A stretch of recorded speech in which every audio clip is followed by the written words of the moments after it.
Today we're not looking at just one ring, and not two rings, but 3 red ring lenses. It's a red ring bonanza, comprising of the 17-40mm f4L, 16-35 f2.8 L2 and the 16-35 f4L IS. Now, ultra-wide angle lenses are some of my favourite lenses to use. And when I say use, I don't mean use as in as a paperweight, although it does do a good job of that. And nor do I mean use as in use as a weapon to beat a burglar unconscious with. Oh, you thieving little shit, I'm gonna fuck you up with an L lens. Have that.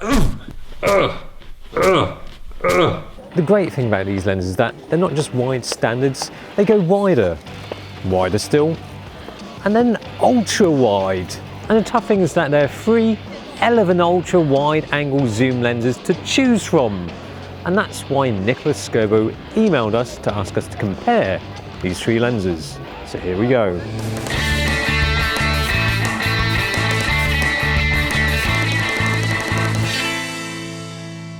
Fear not, we're here to help with your first world problems. It's not organic as well.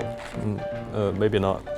Each lens will appeal to different pocket depths. The 1740 is for the mild, rich bastard, f4 IS for medium-sized, rich bastards, and f2.82 is simply the BP. Actually, he'd probably own all 3 and use them as paperweights for all the cash lying around his house. But which one hits the jackpot? Well, it all depends on 4 things. Well, both the 16-35mm lenses seem like they have similar designs. I mean, they've both got 16 elements over 12 groups. 3 spherical and 2 UD elements. But they are different, of course. One goes to 2.8 and another one has IS. The 1740 has less elements, 1 less UD element, but that only matters if it bothers you how many elements a lens has.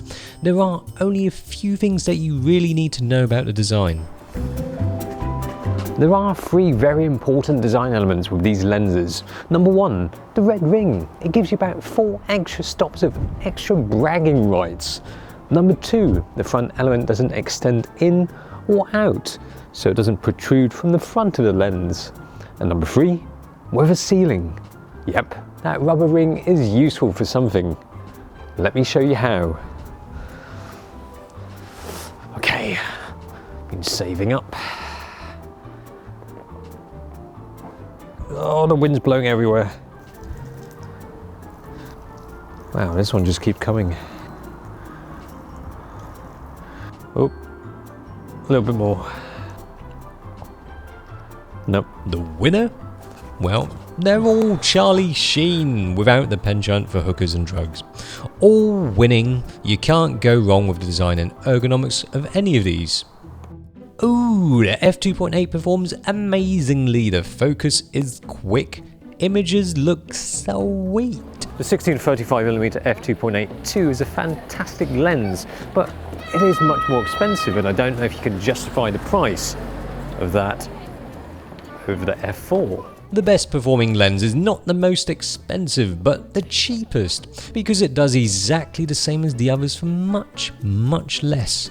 Cheapness should be commended, unless you're the cheap ass who never gets around in at the bar.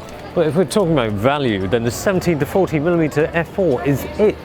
I mean, this is one of my favourite L lenses, not because it's the best, but because in terms of value for money and for what you get, can't be beaten really. Image quality is excellent all round, with the 17-40mm and 16-35mm f2.8 L2 giving nice sharp centres with a slightly soft corner wide open. However, the newer 16-35 f4L IS produces sharper edges than the other 2 lenses. If you want the best image quality, go for IS. There's only one winner here, with only one lens with IS. If you're into video, then you don't really need it to be spelt out to you. And of course, the image stabilization will make all those videographers get busy with a jizzy. It's incredibly useful for video. Beyond this is the best selfie stick ever. If you aren't in video, then I'll spell it out for you. Image stabilization works good for moving images because it makes the video look smoother, especially if you're shooting handheld. If you're only into photos, the IS is good because it offers 4 effective stops of stability, and the f2.8 lens is only 1 actual stop faster. There is one use for an f2.8 Max app though: low light. An ultra-wide can get you some sweet star trail shots. Well, one benefit of the f2.8 lens is that it's better for things like this. Freezing your arse off in your garden. So step one, what do you need? The gear, camera, lens, preferably a fast one, tripod. I've got this, not really a tripod, but it's sturdy. And some kind of device to make sure that your camera keeps taking pictures. You could go the expensive route, but you've spent all that money on the lens anyway, so why not go the cheap route? Okay, now to set up the camera. First thing, put on live view. Why? Because you see the view. You don't want to just bosh infinity because it might be slightly off.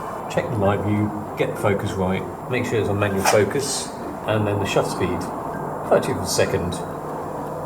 So having a fast aperture is good because then we can lower the ISO. The difference between f4 to f2.8 is one stop, which means instead of using, say, ISO 3200, you can use ISO 1600, thus less noise. Oh yes, another thing, make sure noise reduction is ALF. I have to say, this is the most fun photography you can do. Of course, some people drive out into the middle of nowhere to get these kind of shots, but I don't want to be doing that, just in case I get eaten by a bear. So why do we want this? Well, because we want it to be a burst, sort of, a 30-second burst. So 30-second shot and then another 30-second shot. We don't want a gap because that messes up the star trails, hence duct tape. So duct tape is keeping the camera shooting for a couple of hours, while I'm doing something else. This is the best part of star trail photography. Once you've got your photos, put them together in Photoshop. Only used half the shots because the rest of it was cloud trails more than anything.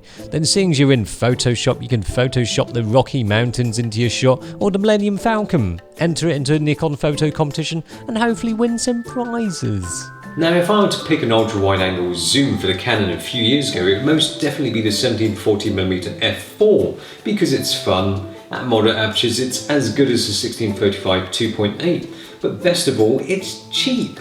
From the money saved from buying this, you could buy some other lenses or spend it on something else like a crack cocaine habit or something like that. But now, things are different. With the IS lens and better image quality, I would most definitely pick the 1635 f4 IS.